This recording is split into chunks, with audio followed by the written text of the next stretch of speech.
S'il apparaît indispensable de protéger ses œuvres des atteintes du temps, faut-il le faire comme nous avons tendance actuellement en arrêtant son cours, à la recherche d'une authenticité mythique d'un moment zéro, beaucoup plus difficile à établir ici que pour les fresques de la Sixtine.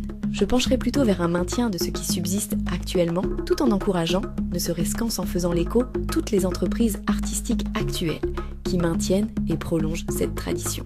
Marlène Michel Bitton. L'existence de l'art des bas-reliefs d'Abomey, ancienne capitale royale de l'ex-Dahomey, actuel Bénin, serait attestée depuis le XVIIe siècle. Ces sculptures ornementales en pisé sont encastrées dans les murs. Exécutées en demi-bosse, leur décor est polychrome. Réservés aux personnalités du royaume d'Abomey, ils ont été érodés par les intempéries, entre autres, et le remplacement des toits de chaume par des tôles ondulées.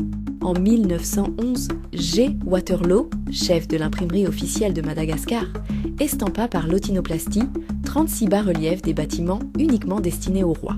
Appartements, repos ou réceptions, palais d'Agadja, palais de Guézo et palais de Glélé.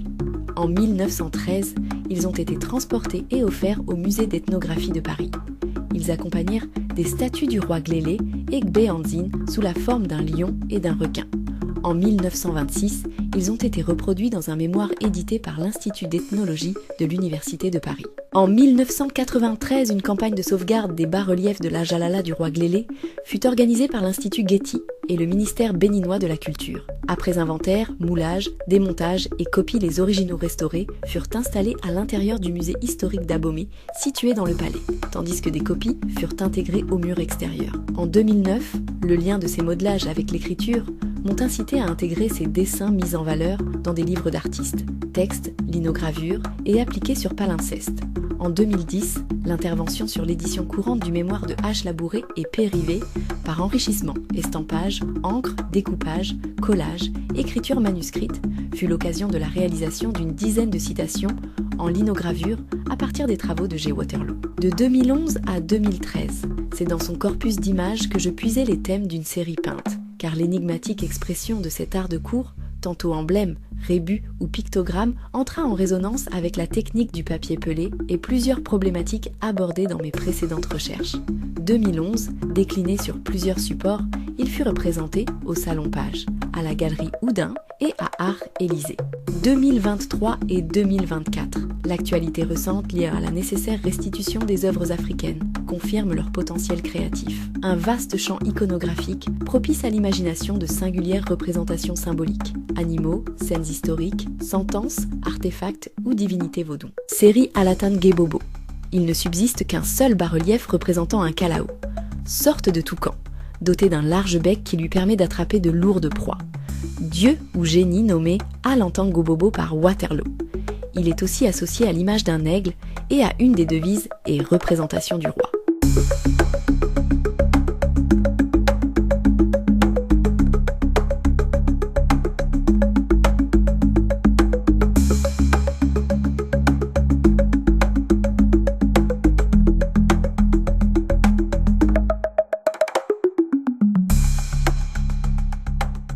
Série des lions sur Goubassa.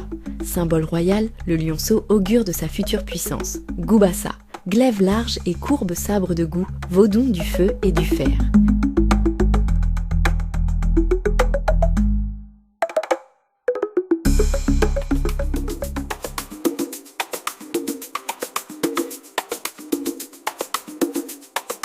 Série des crocodiles. Il reste 3 bas-reliefs de crocodiles. Le bas-relief numéro 46, représentant un crocodile avec un poisson, a été reconstitué lors des travaux de restauration de l'équipe internationale de 1994 à 1996. Privilégiant la reconnaissance immédiate, c'est une des rares représentations aériennes. Le corps des animaux est généralement représenté de profil, les membres de 3/4, la tête de face. Pour ce qui est des hommes, la tête, les bras et les jambes sont de profil, le corps aux 3/4. Il est dans la nature des choses que le crocodile règne sur les lagunes et ne lâche pas sa proie. Requin audacieux, caséine et papier gratté sur toile 100 par 100 cm, 2011. Il existe plusieurs variantes de devises rappelant le mécontentement du roi Béanzin face à l'utilisation d'un wharf, permettant aux Français de passer la barre océanique. L'image du requin est aussi présente sur des récades et surtout dans l'impressionnante statue Boshio homme-requin du roi Béanzin. Créée par Sosa Dédé, elle passa du statut de Vaudoun à celui de prise de guerre, rapporté par le général Dodds qui en fit don au musée de l'Homme en 1893. Palmier, caséine et papier gratté sur toile 100 par 100 cm, 2011. Sur le palais d'Agadja, Waterloo avait moulé un bas-relief au motif de palmier aujourd'hui disparu.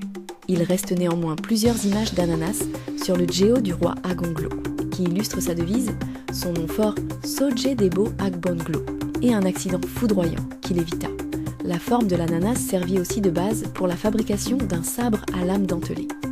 Le tribut d'Oyo, babouin avec une banane, dans la main, dans la bouche, dans le ventre et dans la queue.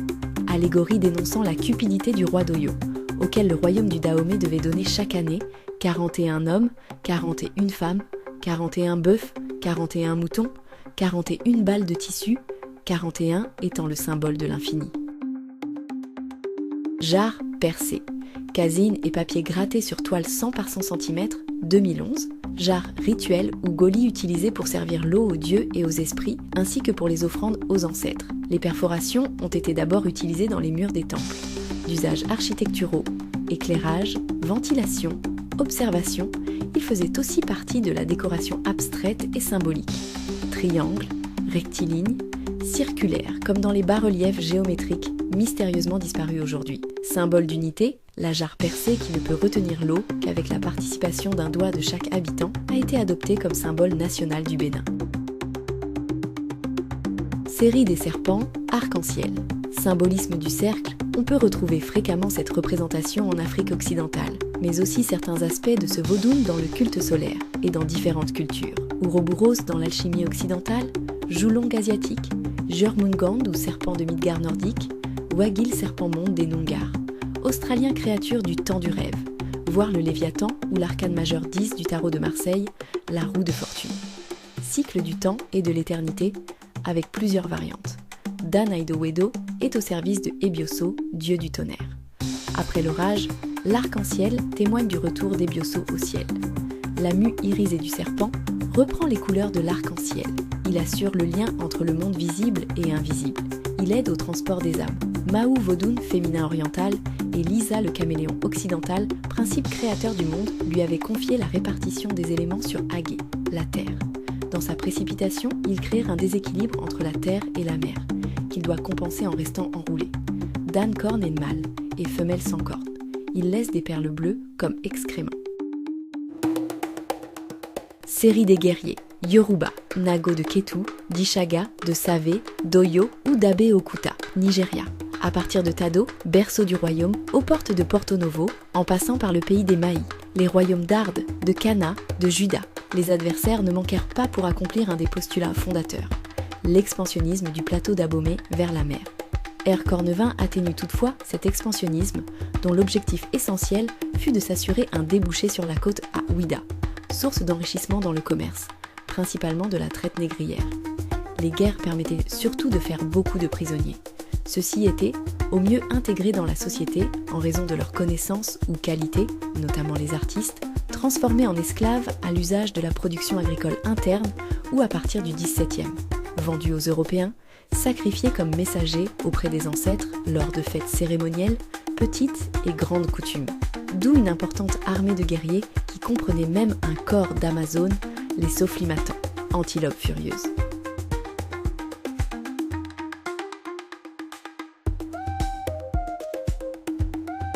Buffles et éléphants. Devise royale. Personne n'ose arrêter un troupeau de buffles en furie qui fonce aveuglément sur l'obstacle. Et nous avons tué plus d'un éléphant avec nos fusils. Et celui que nous chassons n'est pas plus terrible que les autres guerres contre le chef Nago surnommé Ajinaku, éléphant.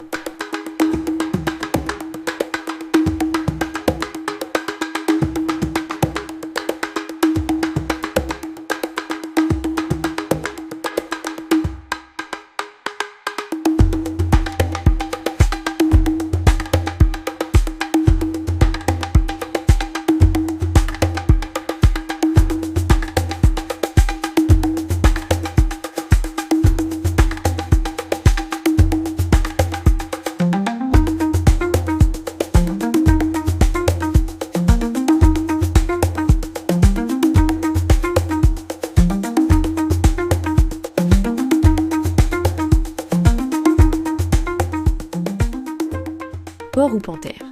Petit porc tacheté vainqueur contre un adversaire plus puissant. Allusion à une ruse de guerre et prétexte pour ne plus payer le tribut d'Oyo. Panthère, animal sacré, fondateur de la dynastie des rois d'Abomey, par la rencontre, l'accouplement de la princesse Aligbonon avec un esprit Oun sous la forme d'une panthère capio, remontée alors qu'elle puisait de l'eau.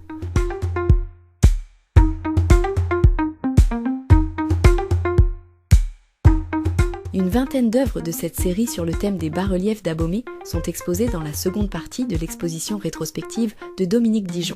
Des œuvres de format carré réalisées avec la technique dite de papier pelé inventée par l'artiste, dont 14 pièces de 100 sur 100 cm, 2 pièces de 2 mètres sur 2 mètres, des petits formats, des linogravures à tirage limité et des livres d'artistes. Les bas-reliefs d'Abomey, exposition du 7 novembre au 19 décembre 2024. Enseigne des Houdins Fonds de dotation, 4 rue Martel, Paris 10e.